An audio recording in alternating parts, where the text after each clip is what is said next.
Puji Tuhan, jumpa lagi dengan saya, di mana kali ini saya kedatangan tamu hamba Tuhan yang luar biasa, yang Tuhan pakai dengan ajaib di tengah-tengah pelayanan pekerjaan Tuhan yang ada di Bekasi, Bapak Pendeta John Rauwan, yang dimana hari ini bersama dengan saya tentu saya akan bertanya-tanya seputar pelayanan pekerjaan Tuhan yang Tuhan percayakan. Puji Tuhan, terima kasih, shalom. Bisa jumpa dengan semua pemirsa yang ada dan berterima kasih untuk waktu yang diberikan. Ini kesempatan yang sangat indah. Kenapa? Karena memang nggak direncanakan. Dan pelayanan kami ada di Perumahan Bumi Anggrek, Desa Karangsatria, Kabupaten Bekasi, Jawa Barat, dan kami sudah memulai pelayanan di sana sekitar 23 tahun. Dimulai dari perintisan dengan tidak memiliki jemaat. Itu udah luar biasa.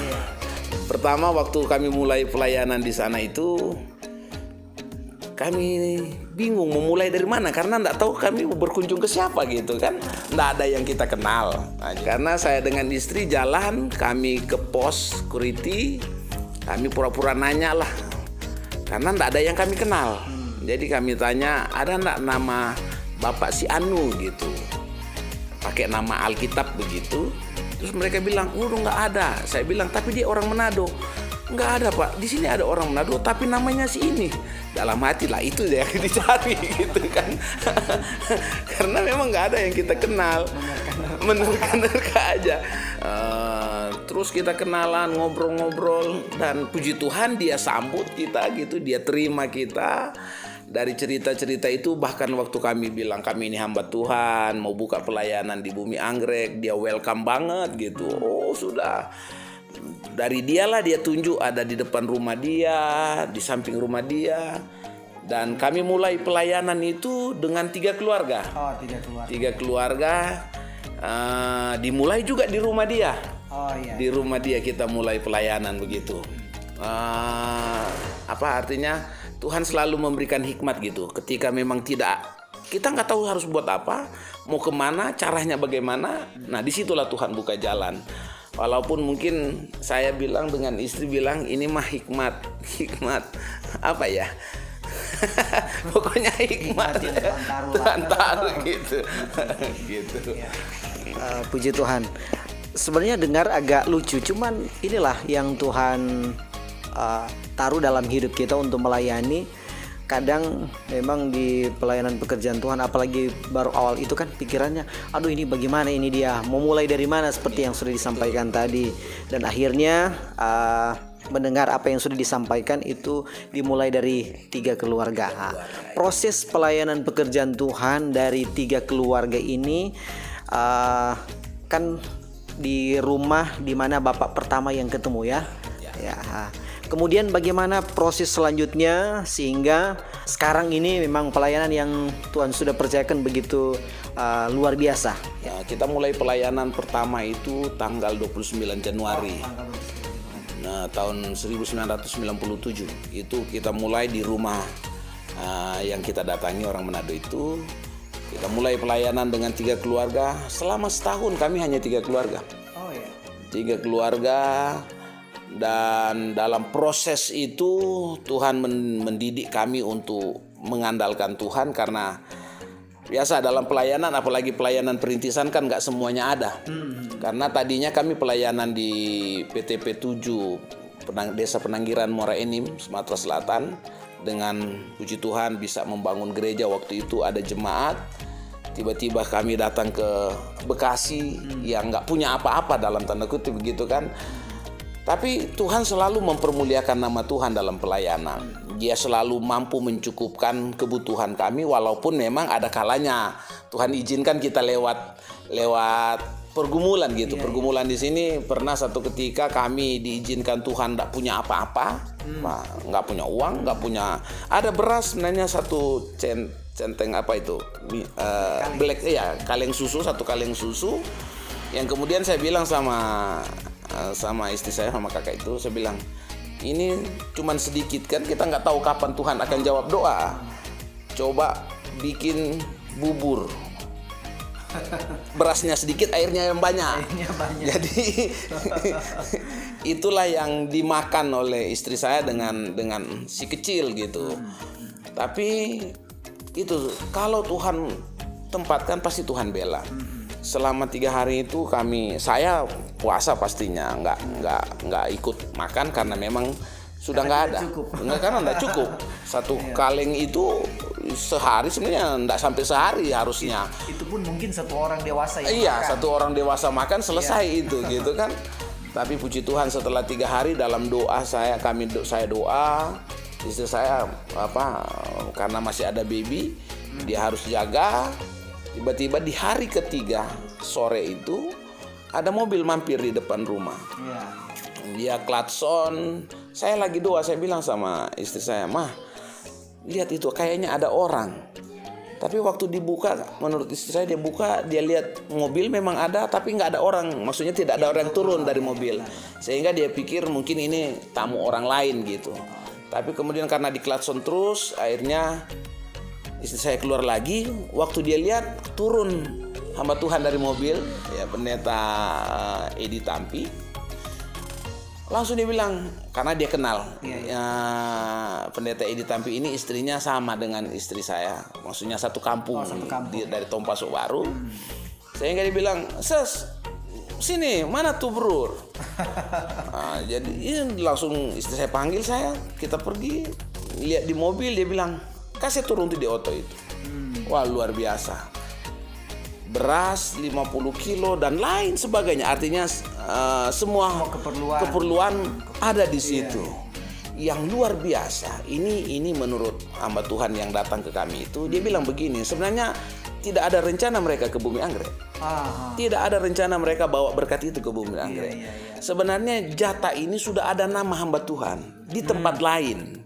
Tapi waktu mereka lewat bumi anggrek, yang hamba Tuhan ini ingat kita ada di situ gitu. Kita ada di bumi anggrek. Dia bilang, "Ayo kita mampir bumi anggrek." Dan itu bukan dia yang ingat, Tuhan yang ingatkan dia. Sehingga mujizat terjadi, kebutuhan kami terpenuhi, dan hanya sekali itulah Tuhan izinkan kami mengalami kekurangan. Dan setelah itu luar biasa Tuhan berkati kami. Puji Tuhan. Iya gitu. Memang disimak dari cerita ini, pengalaman atau kesaksian ini, kalau mau dilihat kan sebenarnya disampaikan bahwa tujuan berkat itu untuk orang lain. Iya, untuk orang lain. Tapi memang Tuhan luar biasa ya. Pikiran kita untuk orang lain, tapi Tuhan gerakan untuk yang memang membutuhkan. Iya, membutuhkan. Dan bagi saya, memang kalau Tuhan tempatkan di suatu tempat, Tuhan juga pelihara. Tuhan tidak pernah meninggalkan. Seperti apa yang sudah kakak sampaikan tadi ya.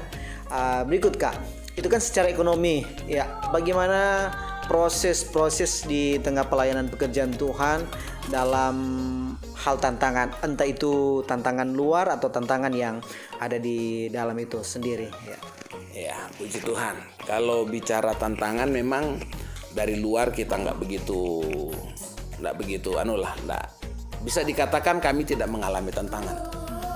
Seperti teman-teman lain ada yang mengganggu, puji Tuhan sampai hari ini kami sangat lingkungan sangat welcome dan semua baiklah gitu dengan pemerintah desa kami sangat diterima gitu. Nah, yang menjadi tantangan berat kami itu dulu adalah pergumulan soal tempat ibadah. Umumnya di perintisan adalah tempat ibadah gitu. Yang menjadi pergumulan kami, puji Tuhan memang di satu sisi Tuhan selalu hiburkan kami dengan jiwa-jiwa baru. Tempat ibadah kami yang kami sewa waktu itu 5x12 ruko sudah sangat tidak memadai. Jemaat beribadah sampai ke tangga-tangga ruko gitu. Sangat sangat-sangat tidak memadai memang. Akhirnya kita kegerahan di situ, kepanasan di situ walaupun ada AC karena sudah enggak ya AC-nya sudah tidak sanggup iya benar. AC enggak sesuai dengan yang hadir gitu. Jadi orang yang ibadah keringat luar biasa dan saya bilang, Tuhan, tolonglah Tuhan, jawab doa saya, jawab doa kami supaya kami punya tempat ibadah gitu. Sampai ada satu titik saya merasa, aduh kok begini ya, kenapa Tuhan tidak jawab? Sepertinya itu kebodohan saya, artinya kebodohan saya merasa Tuhan tidak jawab doa saya. Sehingga ada titik di mana saya sampai merasa jenuh gitu. Jenuhnya kok setiap saya doa hanya pokok doa cuma satu akhirnya, hanya untuk tempat ibadah. Kalau yang lain pasti didoain, tapi menjadi pokok doa utama kami waktu itu soal adanya dana untuk pembelian tempat ibadah. Pergumulan dari soal tempat ibadah itu dari kira-kira berapa tahun? Sebenarnya sih dari awal, awal kita ngontrak, kita sudah pasti butuh tempat ibadah gitu. Tapi kalau saya tidak salah setelah 5 tahun kami ada di situ, saya merasa sudah sangat membutuhkan tempat ibadah karena melihat perkembangan jemaat gitu. Jadi ya memang Tuhan jawab, akhirnya Tuhan jawab doa kami, Tuhan mengadakan yang kami butuhkan gitu. Tapi kalau saya tidak salah hampir berapa ya, sekitar 16 apa loh, pokoknya udah lama sekali saya rasa gitu. Belasan tahun berdoa untuk tempat ibadah gitu. Ya memang kalau dilihat dalam setiap pengalaman hamba Tuhan, Tuhan selalu punya waktu yang tepat. Dan memang kadang ya tidak terlepas saya yang lain yang menonton juga soal kesabaran itu menanti jawaban Tuhan yang memang paling penting untuk kita sadar bahwa memang ada waktunya Tuhan, bukan waktunya kita. Iya betul. Memang kesabaran itu penting.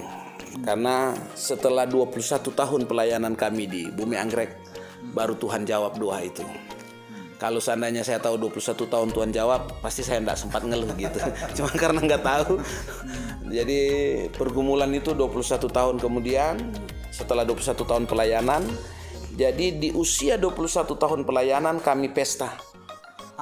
Pesta perayaan peresmian tempat ibadah kami gitu, yang baru itu.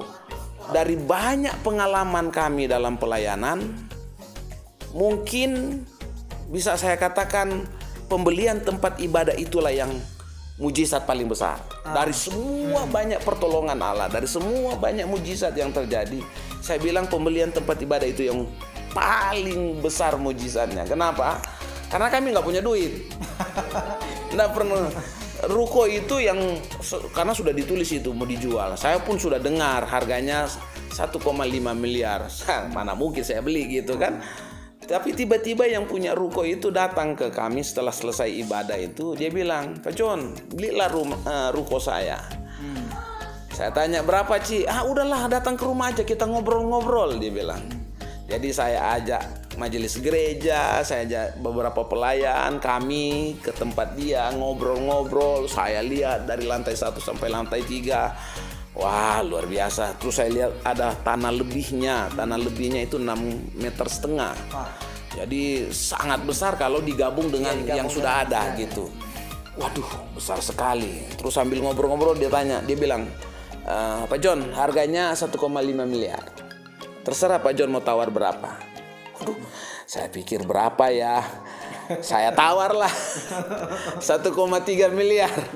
Langsung dia bilang, deal Pak, jadi. Wah, saya yang bingung dari mana. Saya pikir dia tidak akan bilang iya, pasti dia akan nego lagi gitu. Ternyata langsung dia bilang, iya Pak John, deal. Wah, saya yang bingung. Saya tanya bendahara gereja, berapa duit kita? Kalau nggak salah 21 juta. Waduh, kurangnya yang banyak daripada yang dibutuhkan gitu. Tapi itu memang kalau Tuhan buka jalan, dari 21 juta itu kami bisa beli yang senilai itu, bahkan kami bisa renovasi, kami perbesar ruangannya, jadi besar ruangannya, jadi sudah sangat memadai. Dan kami tidak lagi kegerahan, nggak kepanasan, karena ruangannya sangat nyaman gitu, sangat nyaman. Yang saya takut ntar ada jemaat datang, saking nyamannya dia tertidur di situ. Nah, itu yang menjadi kebanggaan kami dalam Tuhan. Ternyata dalam apa yang kami alami, Tuhan izinkan untuk memperlihatkan kemuliaan Tuhan di situ gitu. Terakhir ya Kak, mungkin ada pesan-pesan untuk yang nanti menonton video ini, bagaimana perjalanan hidup pelayanan mereka yang melayani. Berikut mungkin kalau ada persoalan, masalah atau tantangan hidup, ujian dan lain sebagainya, bagaimana cara kita untuk supaya bisa melewati termasuk pergumulan-pergumulan ya. Mungkin bagi teman-teman yang sedang berdoa sekarang untuk soal tempat ibadah, saya bilang sih sabar, saya sudah alami. Walaupun memang sabar ini nggak tahu kapan gitu kan gitu, tapi sabar. Dan tentu saya nggak bisa ajari bahwa harus begini harus begitu. Intinya sih doa. Iya. Udah pasti sih doa, puasa udah pasti, doa puasa pasti Tuhan tolong. Apapun pergumulan kita, pasti Tuhan tolong. Hanya memang kita harus tunggu waktu Tuhan. Waktu Tuhan tidak seperti waktu kita pastinya. Kalau kita mah Tuhan sekarang gitu kan. Maunya cepat. Tapi Tuhan bilang tunggu. Nah, ini proses menunggu ini mungkin butuh kesabaran. Saya pernah dibilang begini oleh salah mantan jemaat kami dulu. Dia bilang begini. Pelayanan Pak John ini kalau bagi dia bilang ke saya seperti pohon jati.